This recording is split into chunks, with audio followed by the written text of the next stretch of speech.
Okay, we're recording. And we're still on book 6. And at this point of the dialogue, if you've been following along with us, we have ventured into a discussion of the philosopher ruler, the philosopher king. And by necessity, there's now a discussion about what the nature of the true philosopher is.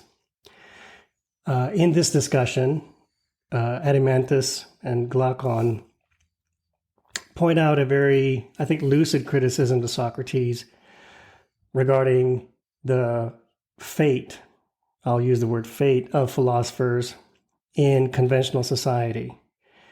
And the discussion turns toward the fact that philosophers in conventional societies tend to fall into one of two buckets. There is the useless philosopher, meaning the philosopher who, despite all their wisdom, doesn't manage to, how should I say this, translate the beneficial power, or I could say the reverse, or the power of their benefit onto their fellow citizens, because of issues having to do with the fact that once you've achieved or approached a philosophical mindset, in many ways you become an alien to your fellow citizens because you're thinking on a different level, and you're thinking on a level that is less approachable. So you have much more lofty language, much more lofty thinking, and that could make it difficult for the uninitiated to understand the potential benefit that you could offer them, or that the philosopher would offer them. And then there's a secondary category, which is much more concerning, of philosophers becoming dangerous. So Socrates talks about how the very nature of the natural philosopher, somebody who can very rapidly assimilate ideas that give them advantages of perspective, advantages of influence.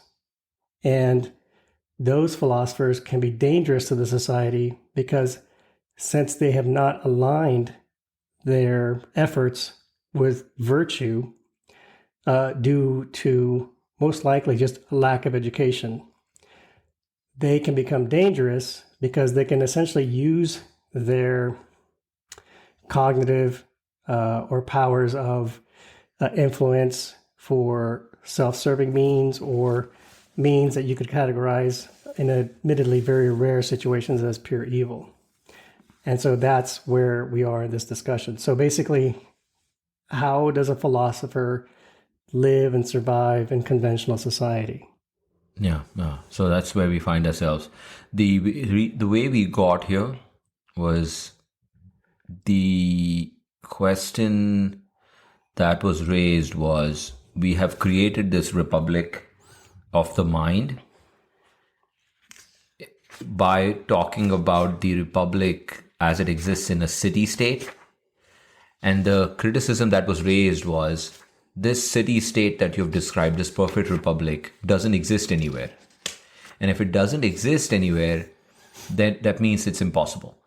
And Socrates says, well, no, that doesn't necessarily make it impossible. It makes it very difficult to attain. And let's talk about why. Let's first talk about why is it that such a city-state is difficult to attain. And if you go back to the republic as a city-state, the rulers of this republic are the philosopher kings, or the philosopher king, and the guardians who help translate the decrees of the philosopher king onto the masses are the spirited element. And if you combine the number of guardians and the philosopher king, they are far outnumbered by the citizen, the masses. The strength lies in the masses and their numbers. And in order for this republic to exist, the masses have to be in sync with the philosopher king, the guardians. They have to choose by the virtue of their understanding of the philosophic nature, the role that the philosopher king and the guardians play in securing the city from both within and without.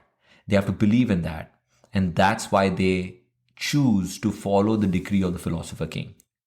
They have the virtues. They don't exhibit the utmost level of those virtues like the philosopher king does, but they have a good understanding of it. And the reason why such a constitution doesn't exist, either inside of you and me or in a city state, is because the masses don't possess the philosophic nature, the understanding of the virtues, their ability to choose, to follow a philosopher, because they cannot even identify a philosopher. As a matter of fact, when they come upon this philosopher, they find this philosopher to be absolutely useless to them, because this philosopher is looking up at the stars and talking about non-duality and all of these other things. They're like, this guy is useless. None of what he's talking about will make me any richer, any more attainment of any more pleasures, will not help me strengthen my position. Every individual wants to achieve those things. And that's why our society is fragmented. Inside of our minds, we are fragmented, right? So starting with that, why is it that philosophers who are true philosophers, right? And we've discussed this, like, this is not people who dabble in philosophy or talk about philosophical things, like what is ethics and, what is the nature of good. They actually are the ones who are following in the path of that. They have wisdom and they're translating that into action. Those philosophers are very few. They're very few, and the Marxists consider them to be useless, right? Then we are left with the second segment of people. These are the people that we actually see out there who we believe are philosophers under quote unquote. This is who convention believes are philosophers. Who are these folks? These are what Socrates says are the bad philosophers. The useless ones are true philosophers that society has abandoned. The bad ones are the ones who actually have this philosophical nature that you spoke about. And what is a philosophic nature? It is somebody who has in them the ability to be this guardian, right? They have all of the ability. That means they are quick-witted. They can learn very quickly. They have a lot of appetite for learning. And not only that, they also have the other quote unquote conventional good things as well. They are born inside of families where they don't have to now labor, and they can spend time learning, and there is money available to them, and there is influence available, and all of those things. But what happens is that you have the nature to become this philosopher, to understand how to transcend to what he calls this divine nature. And I read that as understand the oneness, to understand what is good and beautiful and true, not things that are good and things that are beautiful and things that are true, truth, goodness, and beauty. That understanding is like a divine nature. So they have that ability to get there. But what happens is they are born inside of this conventional society that they have the means, they look good and they talk well and they're rich and so society wants to use these people for their own benefit. And because of that, because society is the one that kind of governs what happens to them, they become conventional in their approach, and they abandon the pursuit of truth, goodness, and beauty, and they start talking about the pursuits of what is good, what are the things that are beautiful, and what are the things that are true. So they kind of create that in society. And so they become bad because they have lost the path. So that's the good and the bad. So that is the start of this kind of a journey. And now what I believe they has done here is they talk about why that's the case, what leads these people astray. We just kind of highlighted some of those points.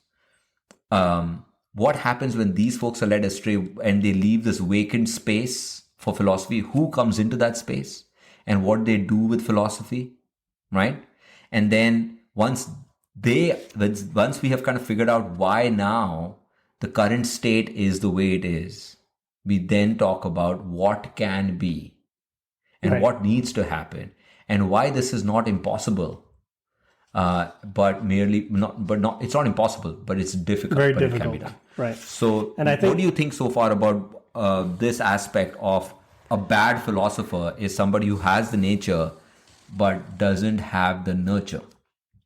well, I'll answer that, but I want to go back to something you said at the very beginning because it resonated with me. And I really liked how you described this idea of the masses are unable to recognize a philosopher. And the philosopher recognizes their lot in life to the extent that they find themselves like a stranger in a strange land amongst their own citizens. So there's an interesting dynamic here that I'm realizing that you pointed out, which is that there's a mutual estrangement. There's a mutual alienation here. Yeah.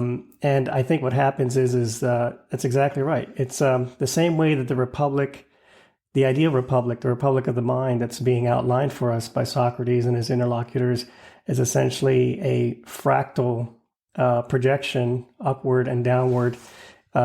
Then, the unjust republic would be also a fractal reflection. So you have a system that is unable to see itself, meaning see the good in itself. And so therefore it's unable to elevate the good amongst its ranks in order to completely reconfigure itself into a more, basically a better republic. Yeah. And there's a great description here because I really like the way this is portrayed in terms of characterizing, the fate of philosophers amongst the masses, which is, this is in around 496D, where he describes the philosopher in this situation like a man who has fallen among wild animals and is neither willing to join them in doing injustice nor sufficiently strong to oppose the general savagery alone. Yeah, that's a great line. And that's right. So it's, again, a stranger in a strange land or somebody who's, in the wild or surrounded by savagery and they don't have the power, right? And so... Yeah. And so it actually, yes, this is when I go back to what you had said about the fate of the philosopher, is that he finds himself at the margins of society and not being able to affect what's happening. It is not so much that that he or she does not want to. It is he or she is not being allowed to. Mm-hmm. It's the same thing as inside of our minds. There is the rational principle inside of our mind is the smallest voice. It's not the strongest voice. Always. It is the wisest, but it's not the strongest and can be easily subdued by all the voices around us. And it requires this mutual consent inside for the ordering if such that we take this smallest voice and make it the most prominent voice, right? Otherwise, what happens is the philosopher, they come to understand that they are not going to be accepted by society. Their views are not accepted, right? But that is not, once one understands the nature of goodness, what is good, what is true, and what's beautiful, once you understand that, once you understand oneness, one doesn't necessarily want to participate in human affairs. Human affairs are messy. What we qualify as good is good to us. Once there's a qualifier to the good, it's no longer the good. It is a good. And a philosopher is not necessarily interested in a good. He's interested in the good. And they are following that, right? So it behooves society to find somebody who is following the good and ask that person what is a good so we can follow it. It doesn't behoove the philosopher to turn around and focus on what is a good and leave the practice of finding what is the good. Right. And I think that represents, and perhaps it's Socratic irony, but it's the irony of the philosopher in this situation where the philosopher would be the last to indulge any ambition to become the leader of a state. And that's precisely what makes them best suited to be that person. That is right. Right, because what they are, the philosopher in the Republic is somebody with telescopic vision. They see the forms. They see, they see astronomical distance between themselves and where the society should go. They can connect the dots. But the amount of intellectual, emotional, essentially mind development that's required to reach that state, in a way, pulls you away from the masses who would benefit from the knowledge and the understandings, I should say, because there's a distinction between knowledge and understanding. The understanding that they've scraped through just experience of life and through contemplation and philosophizing. And so I think that's one of the main central ironies that I read in this. Yeah, that's and Socrates points that out. He does, and see, if you think about that philosopher, right, and what that philosopher is intending to do, that philosopher is focusing on what is the good, but along the way, that philosopher is making sure that they're leading a life that is free of injustice, so that when it's their time to go, they're not going to feel like they were blamed for causing injustice to somebody, and they're content with their life. That is their only concern when it comes to ethics. They want to make sure that they were ethical just because they don't want to have committed injustice in the pursuit of the good, because those two things are antithetical. Right. Like, one wouldn't pursue the good while committing injustice at the back end. Right. Like, it doesn't make any sense. Yeah. But there's a ironic simplicity to this too, because there's a hypothetical situation where, okay, you have a country and you can choose anyone you want to be your leader. And then in this hypothetical situation, you have somebody who's incapable of being unjust. Who would you pick to run things? That's exactly who you would pick. Yeah. Right? Yeah. And so that's But someone would argue no, right? You'd be like, man, this person will give away everything to someone else. Right? Your point is well taken then. So that the person who's deciding who's going to be the ruler has to have some inkling that there is value in that. There's virtue in that. They have to have, at least at the periphery, some idea that this is something that's worth doing. And this is exactly why the conversation moves into the constitution of the city. Sure. Right? Yeah, because that's right. So there's a critique. Before we go there, sure, go ahead. I want to because what you're saying is extremely important. If left to their own devices, such philosophers, when the city has nothing to do with them, will lead a life of they'll withdraw into themselves. They will pursue the good, and they'll make sure they don't commit any injustices, and then that is that.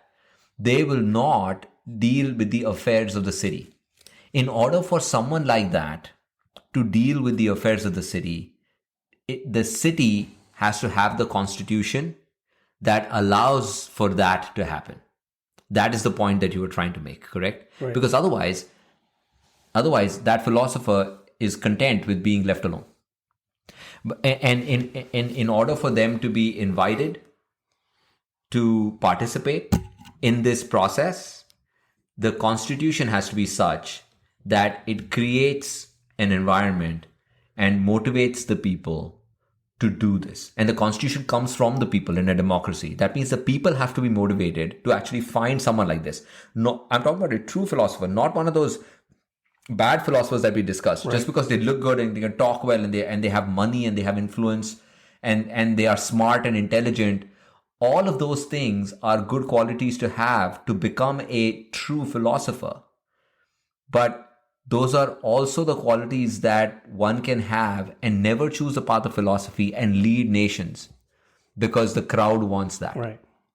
You see, there's that is the attitude. Right, I mean, that's beautiful. Which leads to demagoguery and things like that. So the reason we're at this inflection point in the dialogue is because Socrates' interlocutors bring up a good point, which is like, okay, wait a minute. So you need this completely perfect philosopher, and then you need this mass that has enough restraint from their normal, just sort of very pleasure-seeking, unexamined sort of living, but you need enough restraint from this unruly mass to select this philosopher to basically run things in the minds of the interlocutors, they're saying, well, is this even possible? And it's a fair critique or it's a fair challenge to Socrates, because if we're talking about something that cannot be done, in fact, Edemantus says outright, he's like, wait, are you talking about our republic, or are you talking about, is there actually going to be a republic that could do this? And again, here now we're sort of traversing the line as to whether we're traversing the line with between the republic of the mind and practical terms. But in the end, I think we're still talking about the republic of the mind, because we can talk about the mind analogy behind all this. But Adeimantus brings up a good point. He's like, if this is not possible, then what are we talking about? And so Socrates has to outline, well, why is it possible? And Socrates points out it's possible because he essentially says that you have to give people a chance. He actually thinks that people will see, is what he's trying to say. And so he's saying that if Adeimantus says that, even though this is difficult, he says this probably would never happen. And Socrates actually, I think, pushes back and says no. He says that at some point, the philosopher has to have the ability to compel enough people to see that this is the best thing that can happen. Or the people have to be receptive to the idea of a philosopher happening. And so Socrates gives him the fact that is probably a very difficult thing, but it's not impossible. And so the main critique that Socrates is making at this point is to not make the perfect the enemy of the good. Meaning, just because you can't see a scenario where this might happen doesn't mean that it may not actually happen. Because here Socrates is actually having a very long sense of time. He says, well, there could be a country out here somewhere in the world that we're not aware of where this is already happening. Or there may be a city with the constitution that's fertile and decides to preserve the fate of the philosopher and elevate them to the level of leadership. Yeah. And so he's saying that you have to give people a chance. You have to give people a chance to trust in a potential process where that would happen. Right. And so here, I'm curious what you think about this, because I was struck by how optimistic Socrates sounded here, right? Especially when you can't ignore the fact that we're talking about the fate of philosophers, and here we're reading about Socrates who was, put to death in the Apology, right? Yeah. So there's multiple levels of irony, but also multiple levels of understanding, I think, to be gleaned from all this. So, but what do you think about that? Yeah, I think you can look at that. First of all, you bring up a very good point that how do you go from talking about how dangerous the masses can be, how difficult it could be to break the norms of convention. But having said that, it is not impossible, because he looks at the crowd of people in front of him, right? Remember this, the Republic is a conversation that started with a bunch of young people asking Socrates to join them, saying, hey, let's talk about the nature of justice. Please tell us more. And so there is a bunch of these young people standing in front of him. And who are these young people in the Republic? These are all folks who are these people with philosophical natures that we just spoke about. Mm-hmm. They are intelligent. They have come from big, high families. They have money and they have influence. They have all of these things. And so he looks at these people and asks them at some point that you guys get this, right? You understand the nature of who a philosopher is and why a philosopher is important, right? And they say yes. And after that, he goes into talking about how it is possible because they get it, they can envision it, they can create it. That is the conduit. They are the conduit. Plato is doing what Socrates didn't set out to do. Socrates didn't set out to influence the minds of these young, intelligent, well-positioned people. These people start following Socrates around, where Socrates is accosting regular folk like you and me on the streets, right? And Plato, though, wanted to do just that. He wanted to create the works of Socrates such that it influences the minds of those who can be in power and will change the society of the future. Right. I mean, he started a school, right? Socrates didn't start a school. Socrates was being a philosopher. Yeah. Socrates is the philosopher. Right. Plato is an academician. Yeah. Right. And so that is what's happening here. What he's writing is he's telling, through this work, there is somebody who has the philosophical nature who reads this book. And it is that same person, the person who is Adiamantus or Glaucon, right? Thrasymachus, someone like that in the current day and age who reads something like this and says, you know what? I can buy this. This can happen. And then they go on to create that for them. The fact that you can influence one person to think that, yes, this is possible. Theoretically, you can influence 1 million people to do it. It's just as 1 million individual minds, right? Have to read this and say, yeah, it's possible. That's what he's talking about. But I wanted to say, though, before you want to say something. Well, yeah, because I think at this point it'd be great, but we can follow your line of discussion. This would be great to talk about, well, at the analogy of the mind level, what is this about constitution? What is this about? Because we have our own rational principle. We have our own philosopher king. Correct. Like, pulling the strings, ideally, the small voice inside of us. So how do we preserve the fate of our rational principle, our own personal philosophical and we'll come to that, because the noble lie it makes an appearance here. But before cameo. Cameo. But it comes back, it's back. But before I go there, I feel like it's important to talk about the state of affairs as they are. Oh, yeah. It's important to not gloss over that, to know how difficult a challenge this is, right? Because it is so easy to read something like this and say, oh yeah, you know what, we can create this perfect republic inside our mind, not understanding the traps that are actually lying along the way and how we can so easily become these bad philosophers that they're talking about. And so, we would like to believe, if people are following along this conversation, we're reading this book, that we have this philosophic nature, right? We are intelligent enough. We have the time, we have the leisure time, right, to do this. And we are reading this. And maybe we are philosophers. Maybe we are this useless philosopher, right? At best, we would be one of these bad ones. At worst, we would actually be these sophists that he talks about later on. And so it's important to know where the pitfalls lie, because right now we discuss this. I'm Euthyphro. I'm Thrasymachus. We would all like to believe we are Socrates, right? But we are not. That bar is so high. Yeah.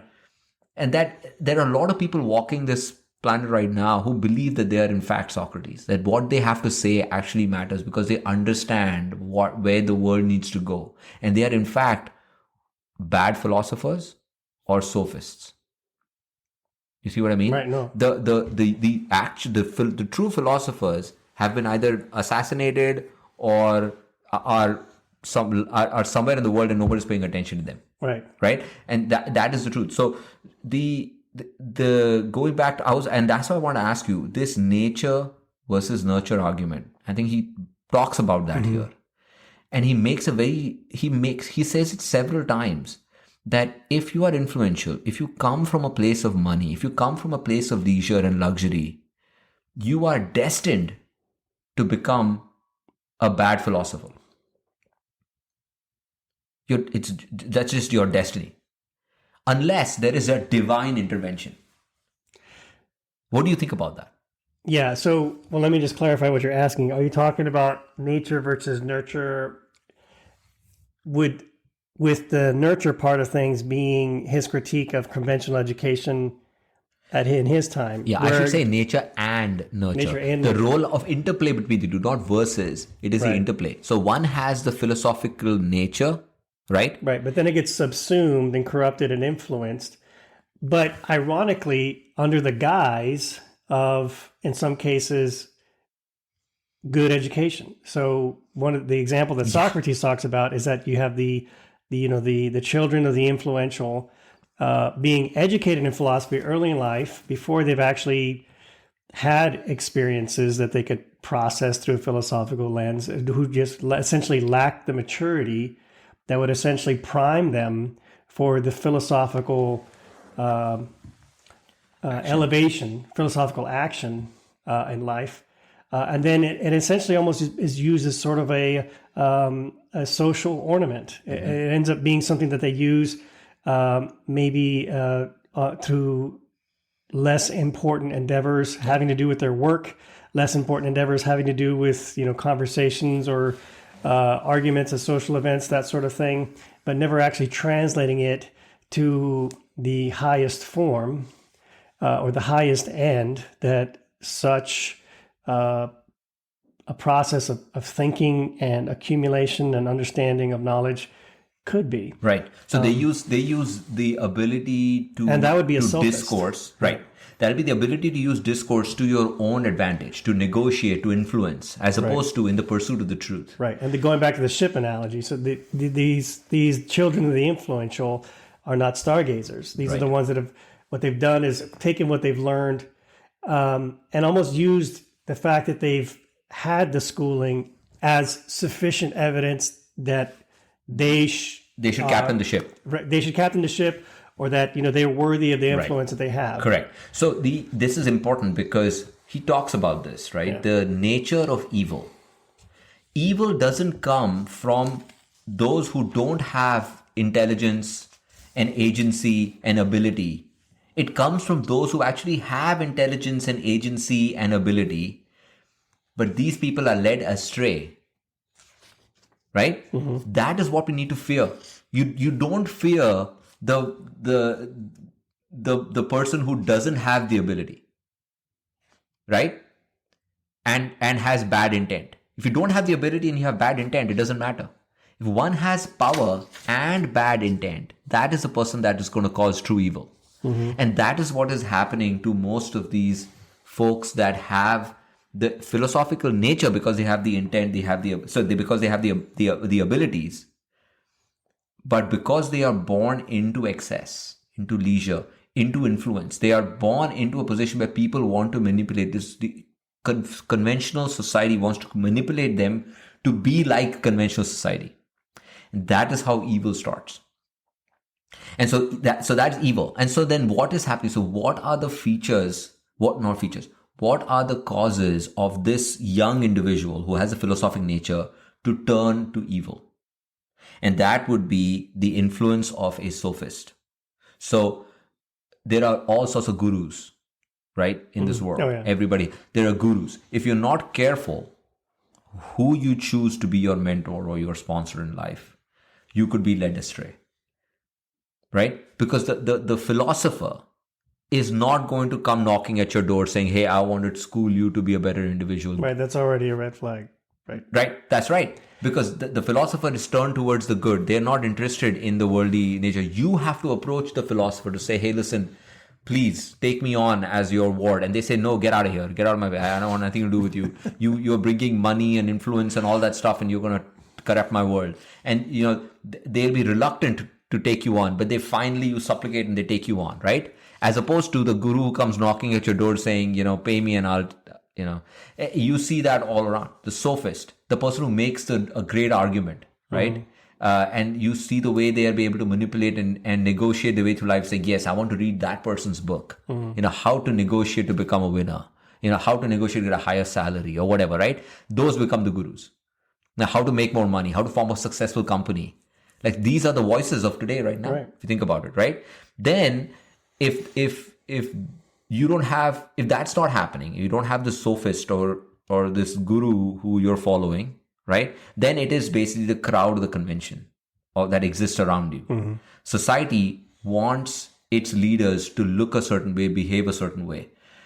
This is so common, right? Like, the politician looks at poll results and says, what is polling right now? What do people want to hear? Mm-hmm. And then we'll go and repeat that on national television, as opposed to what is actually close to your heart, right? So that is convention or the crowds dictating the leader. And Socrates has said this in a different dialogue somewhere else, where if you are talking to a crowd and the crowd is nodding their head and cheering you on, you are telling them what they want to hear. In the sense, what they are telling you, what you should be telling them, not the other way around. Right. So that's the thing. And the third thing then is say you're not led astray by a guru. You're not led astray by convention. The third thing, which becomes very difficult for young people to do, is the punishments that come with going against convention and going against these sophist gurus. There is a young person, is very difficult for them to deal with abandonment by society, right? By not being given the riches, by favor going away from them. Let me just give an example. Like, this would be a silly, petty example, but the videos that do well on TikTok are not, the folks who are producing those videos are influenced by what works, not what they want to put on there. Right? Sure, yeah, they're not appealing to virtue, they're not appealing to wisdom. Correct. Right. Comedy will find, right, and things of that nature, silly things of that nature, have a lot more wider appeal. Okay, than, so in light of everything you just said, right, how do you think Socrates justifies his optimism? So we'll come to that, because there's still more to be said, right? Like, because there's even more carnage. Yes, more. I think it's important to understand how terrible. So the Socratic optimism has to rise from the phoenix, from the ashes of everything you're burning down right now. You're like, because this is inside of my mind. Socrates versus TikTok. Socratic optimism versus TikTok. Yeah, it would be. I mean, I can imagine what would be the social media of the philosopher, right? It doesn't exist. There is no social media for the philosopher. But this is what I'm talking about. Essentially, is the reason why I'm so animated about this. This is my struggle, right? The republic inside of my mind is not the ideal republic because of all of these things. I have to contend with these things every day, right? The who do you follow? Who is your guru? Who are you looking up to? Right? I mean, it's easy to say that, yeah, man, I idolize Mahatma Gandhi. I've never met the gentleman. I never met Nelson Mandela. My heroes have to come from where I am. So they should be, I can touch and feel and talk to them, right? Like they have to be like, reading a book doesn't give you the same flavor as having a conversation, right? And then I have to live in a world that has its set of rules, right? And that is convention. And if I go against convention, I have seen for myself what that does. Going against convention is not easy. It's a hard life to do it every day. And for no other reason. No one is going to pat you on your back at the end of the day, right?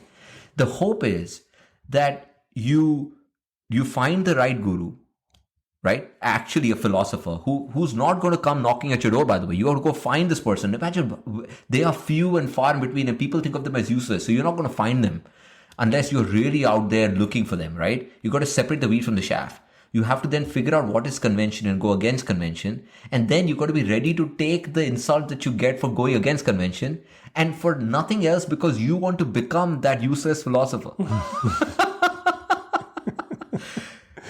that is... So there's this thing about the guru, and I think it's important to understand this, right? Like, why is it that this conversation that we are having is a small, like almost an infinitesimal point in the conversations that are being had?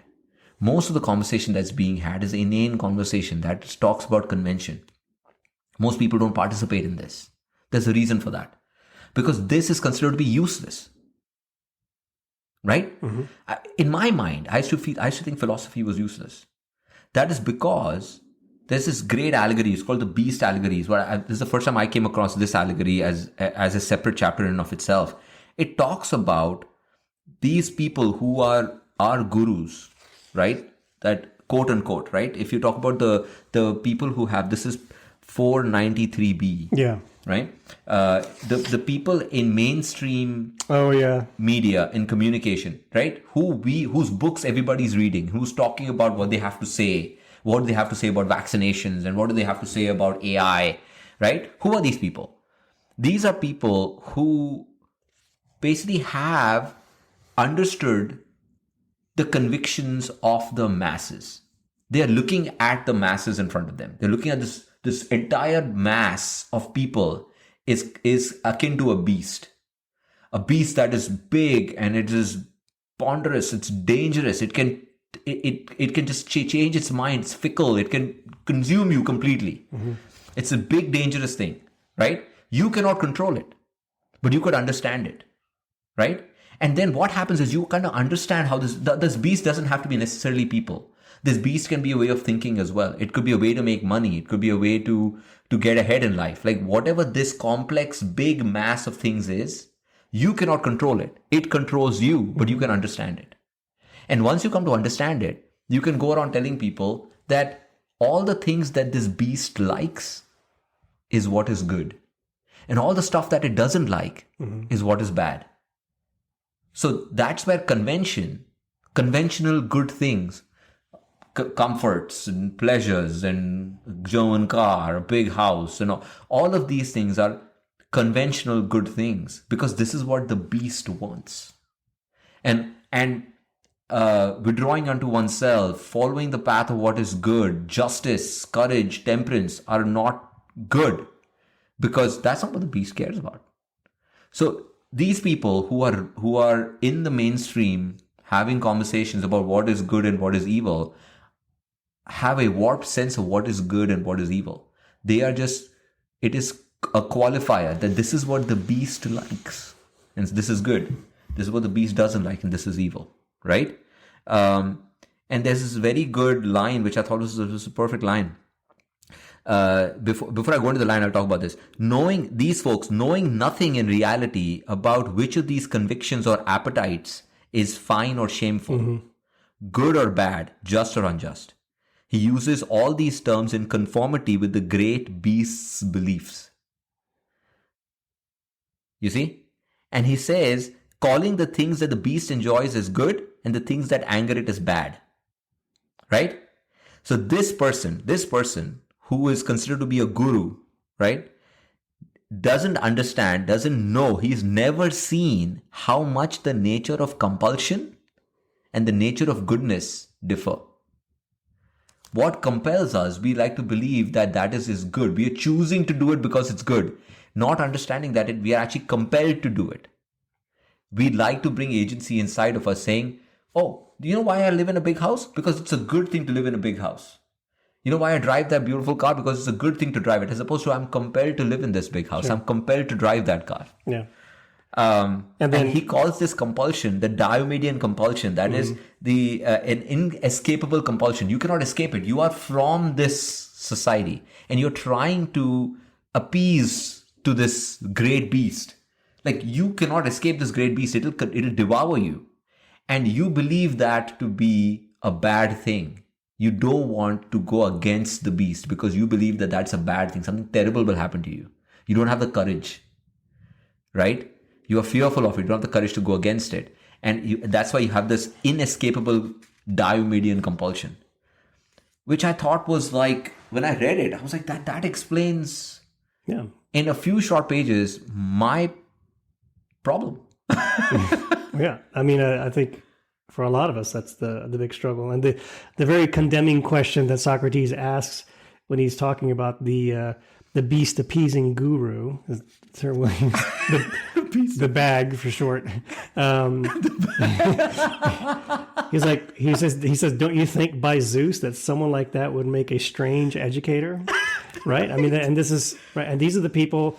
But the thing is, that's the issue, right? Because if you peddle an influence, then you can co-opt really anything. And, right. and one of the best ways to accumulate influence is to co-opt ideas of good and evil and get very efficient at playing on the tendency of people to act in accordance with fear or victimization or other biases. And what you do is you co-opt them. You essentially rechannel them. And what you're doing is essentially validating base drives that are already there. It's very unpopular, to tell people that let's talk about how you can start doing the right thing today. Yeah. And nobody's right. And who's going to listen to, who's going to listen to a philosopher who will also say, I don't know. Like to me, if I hear an intellectual tell me that they don't know and they can explain to me why they don't know, they have my attention. It's the people who basically say that, oh, it's actually very simple and this is the answer. That's the other red flag. So the two red flags are they're knocking at your door either physically or virtually via social media. Or you're getting hits, or some algorithm is throwing something in your face, or someone else is telling you, or listen to this person. Right, is right. So, and one red flag. The other red flag is that the person, this intellectual or this public figure, always knows the right answer, and that's another red flag. The thing is that someone is out there saying, "Listen, I know it. I know the answer." Yeah, it's very simple, right? Or even if they don't say it's simple, come to me. I'll explain it to you. Right. Right? Or worse yet, I know how to handle this. Don't. I don't have Look at me. Just know that I can do this. I have it all. Like, don't worry about it. You guys, you're too busy. You're too caught up in your lives. I've got this. I'll handle it. Right? All of these things, you're right. And the point you made is perfect. Why would one go to a philosopher and ask them for advice? Because you in your mind believe that this person is useless. What do you have to say about this? Have you posted about it? Have you blogged about it? Do you have a podcast channel where you talk about it? No. Then, if you don't have 1 million views, sir, I'm sorry, I don't want to listen to your views, And it's not that this person is going about spewing his views out to people. Like, he doesn't want to be bothered. He or she doesn't want to be bothered anyways. So and then the Diomedean compulsion is right in those words that you used. Fear is a compulsion. Yeah. And the wisdom is knowing what one should fear and what one should not fear. Right. And if one is not wise, one fears the things one fears the beast. When a beast is actually not to be feared. The beast is something that you don't have to appease. Mm-hmm. But to understand that, and that is like the third thing that I was talking about. One of the reasons why it's difficult for me to kind of do some of those things is because I have to go against the beast, and I really feel this beast is going to overpower me or kill me. Right. So again, the republic works in reverse too. So when you have the unjust republic, which most of us are citizens of, there you have it. Right. It's the unjust republic projects downward, just like the just republic projects downward, and so we contend and wrestle and do our parts to appease the beast. And sometimes we have moments of awareness where we realize we're doing that. And those of us who have the wherewithal to explore and resist, hopefully do so. And those that don't, just don't. And what they do is... Great analogy. So instead of it being a pyramid, the right side up, where you have the rational principle governing the base, mm-hmm. which has the beast. The beast doesn't exist. It's the masses that are aligned geometrically with the apex. Mm-hmm. You have it flipped the other way, where the beast is the king, the ruler, mm-hmm. and whatever it is saying it likes is good, and what it doesn't say it likes is bad, as opposed to the philosopher king who understands the difference between good and evil, knows what is good and knows what's evil. The soul of that unjust society is out of balance. Correct. Right, so the bronze rules everything. It's the bronze beast ruling everything. That's right, and that's what our minds are. If you're not careful, you have this beast, this mindless, ravenous beast that you're trying to corral, and your guardian is actually the sophist who's saying, this is what the beast wants, man. Like, this is what is good, and you're trying to run around trying to accomplish that. Right. You're completely out of control, because you are at the whims of this mindless beast. Right. But it gets even more insidious than that, because the problem of the guru, not to beat this dead horse, but the problem of the guru is like, you're feeding a beast, and for $50 a month, I can teach you how to resist the beast. Not resist. You're not feeding it the right things. He doesn't like this. This is how you get ahead.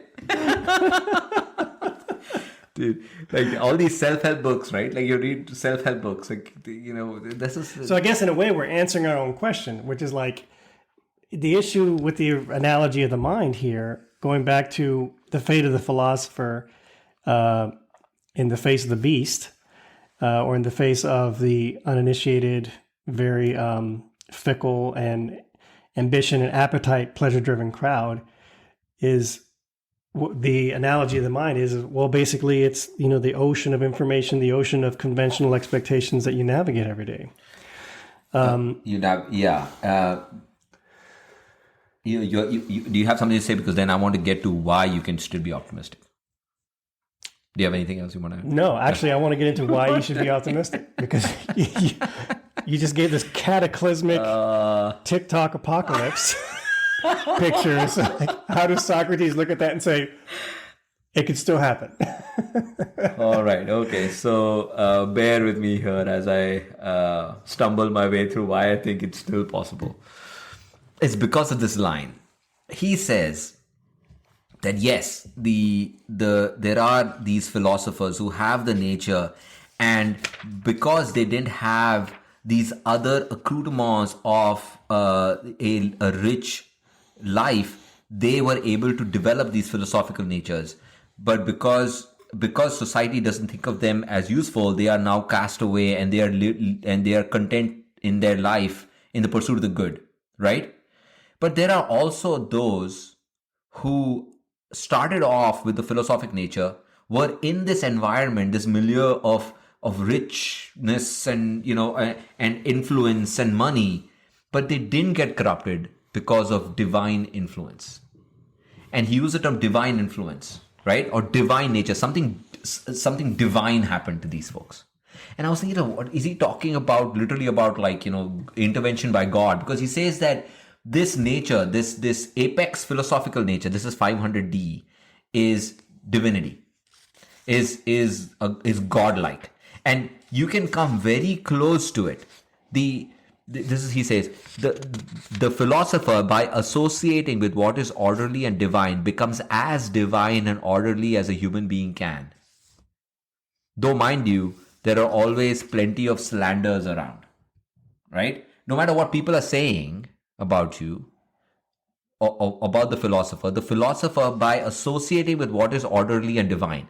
And what he's talking about, what is orderly and divine, is that which is the unmovable truth, the good, the beautiful, the good, the beautiful, the truth. That is what's orderly and divine. You can associate with it and come as close to being a divinity as a human being can. Okay? So what is that process? What is the process of someone coming face to face with this realization of what is the good? Because that is not going to come by someone instructing you. It's only going to come through a process of introspection. One needs to have the nature for it. One needs to have the milieu for it. Those things need to happen. Sometimes you may not have the milieu for it, but through a chance event, you could look inward,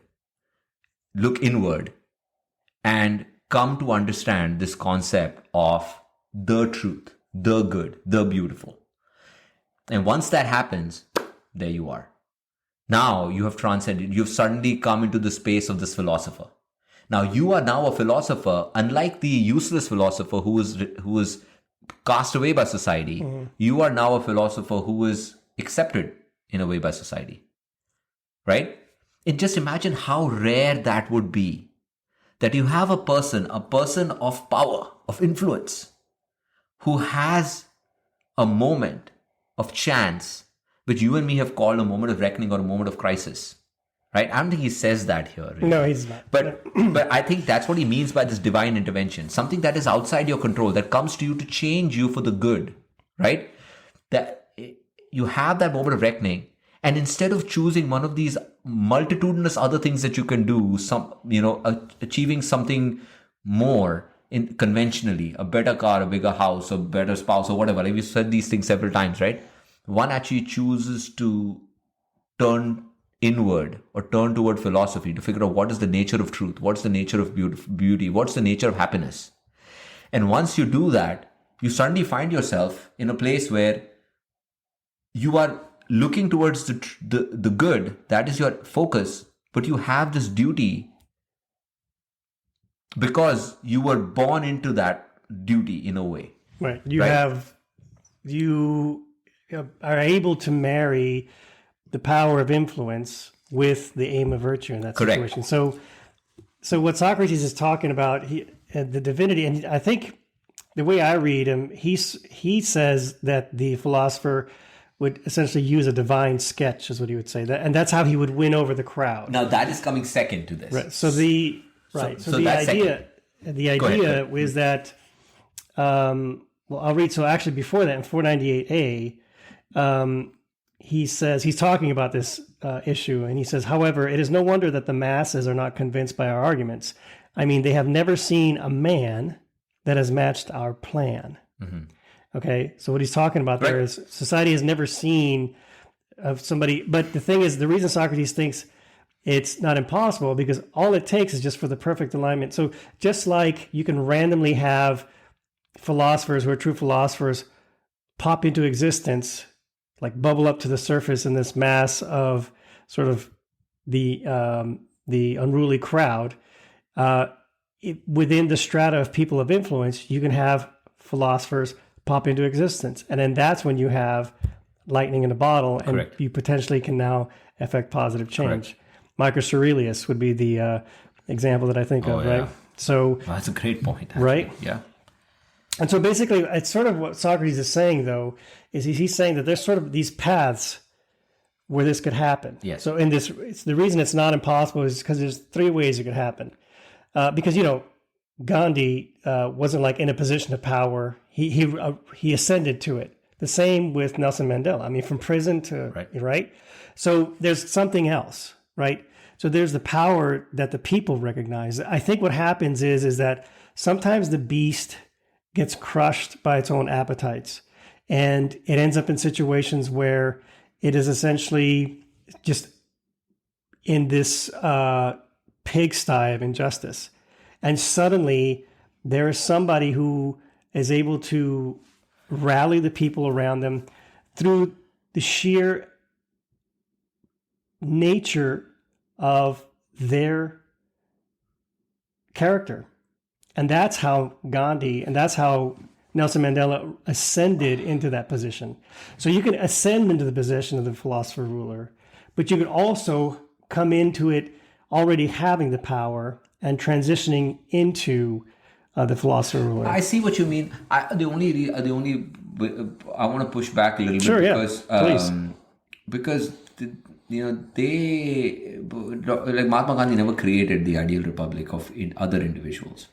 He fought injustice. He fought the British rule, a big part to play in India's independence, but never created an ideal republic. But Marcus Aurelius didn't either. Neither did Marcus Aurelius, neither did Nelson Mandela. Right. And I think this is why it's important to talk about the republic of the mind here, because he's talking about the republic of the city-state. Right. But and we'll be hard pressed to find an individual who actually did it, or a republic of a city-state as an example for this, right? But we can find individuals who were able to create this inside of their mind, at least based on my understanding of who these individuals were, right? I am hoping that of all the individuals on the planet, Nelson Mandela was one such individual who created a republic of mind inside of his mind, right? And Mahatma Gandhi was another such individual. So if you look at that, if you look at it from the context of the mind, of the republic as the mind, this apex principle can be created by a chance event if the nature exists. Right. Okay. That resonates with me because that's exactly what I was getting at. So at the at the Republic of the Mind level, the pure analogy there is yes. Basically, the philosopher king can come from anywhere. Correct. You have but to have A, the nature, and B, the conditions, the constitution, the character to allow it to happen. And once you realize, just like the people realizing, we should put this person in charge, even though it's difficult. And that is where I'm coming to the second part of it. Yes. And that is the key. See, when you say the divine sketch, right, that he's talking about, that is, and this is, just take a leap of faith with me, okay, that just believe that this can actually happen, is that there is the apex principle inside of you. And this apex principle, because of the only reason it becomes akin to the apex principle is because you are going through a moment of crisis. The way you thought, the beast that was governing your mind, you suddenly came to realize at the moment of crisis that this beast, or favoring or trying to appease this beast, is not gotten you anywhere. You're not any happier. You're not any, even though you have all the metrics of success, you fed the beast all the what the beast wanted. It just kept growing and growing and growing, and you didn't get any happier. You suddenly come to this point, you realize this beast is useless to me. Now, if this beast goes away, you can choose another beast to follow now. Or you could figure out that this beast thing doesn't work. There's something else that should be driving me. And that therein is the birth of the philosopher king inside of your mind. What is good? What is happiness? Why am I not happy? What is happiness? Yeah. And once that spark is lit and the philosopher king bubbles forth, the next order of business is, hey, listen, to the rest of your mind, saying, you need to wipe away everything that you know. Everything that you know so far has been wrong. You need to get rid of it right now. It has to be a complete wiping out of the slate. And once you are, if you are successful in doing that, in convincing the rest of your mind that the way what you thought was good was in fact conventional, was in fact compulsion, and that you have no idea of what is in fact good, what is true, and what is beautiful. If you're able to convince your mind to do that, your mind suddenly says, fine. You wipe your mind. You actually can step out of your mind and realize what your mind is. Your mind is just a figment of its unreal. I just wrote this line down, that you are the truth. You are unmovable. You are permanent. Your mind is everything else. Once you come to understand that, right, you've just wiped everything else out. You can then start to build the republic from inside of you. And that is the same thing as the noble lie. Every thought that comes from then on says that this is how it was from the get-go. We were always like this. There was always a philosopher king, and there were always this ordering of thoughts. So any other thought, any other action that you take always understands that you're doing it because the philosopher king wants you to do it. And we are doing it because we are trying to figure out what is good and evil, and there is no beast, and we're not trying to appease this beast, and there's no convention. We're not going for convention, right? That was the noble lie that we discussed in the noble lie episode. The noble lie being that this is the only way to think, and that there was no other way, whereas in fact there was. You just hit the reset button. And it is possible. This thing happens. You talk to anybody who's been through life, right? You go through enough experiences, you have a crisis. It's called the midlife crisis, right? Yeah. In a way. And that's a reset button. And sometimes people just follow a new beast. Some people, a small minority of people, turn to philosophy. Yeah, I agree. I think that's a great way to put it. It's difficult. And I will say, though, I don't know that. I think in some cases it may be as instant as you're describing it, like the hitting this reset button and wiping things. It's not instant, but it's always a process. Yeah, it's a process. And then there's and this is something I thought of too, which is like when you go through a moment of crisis, who's going through the moment of crisis? Yeah. Right? Yeah. Because this gets back to the nature. Well, there's your mind, but then there's like something inside of you had to recognize that this is not right. You see what I mean?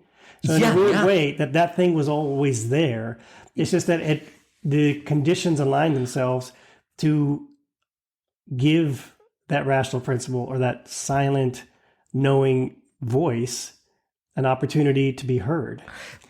Right? Yeah. It's not like the voice, or you could debate this, or did that voice just pop out of nowhere? And now all of a sudden it's there because you went through this crisis. Well, when you say somewhere or nowhere, that's the leap that I want you to take with me. That's just for now, just be okay with it. I know it's a difficult concept. It is a very difficult concept to understand. Like this fact that the apex principle, one of the things that it comes to realize, right, is that it comes out of the mind, and the mind is unreal. It is not the truth. And so it has to contend with this aspect. What is the truth is what it is going toward, but it's never going to be able to achieve it because it comes from something that is not real. The mind is something that is created. So when you say when you are asking, right, very, very rightly so, as to what is the thing that is coming up and asking that question, it is the mind that is asking of the mind. Yeah. And this is the republic of the mind. This is not the republic of the unity, right? It's the republic of the mind. Be still, no matter how advanced you get in this way of thinking, you are still left with this mind that is so active. And it believes it's the center of the universe. But if you do everything the right way, you can order that mind to come to understand the fact that it is not the center of the universe. As a matter of fact, it is a figment of your consciousness.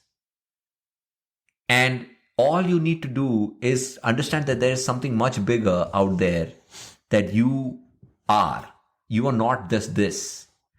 That is the reset that needs to be hit. Once that reset is hit, you're off to the races, man. But it is very difficult, but not impossible. Right. And I think that's the take-home point. Difficult, yes. Not impossible. Right. Stop here. Yeah, this would be a good place to stop. So we'll super animated on this one. Like I was just these are my day-to-day struggles, man. Like I read these pages and I'm like, man, this is exactly what is happening. Yeah. Man. This is so hard. Yeah. Okay, so we'll leave it there, and we have more of book 6 to come. Yes, sir. All right. Thank you.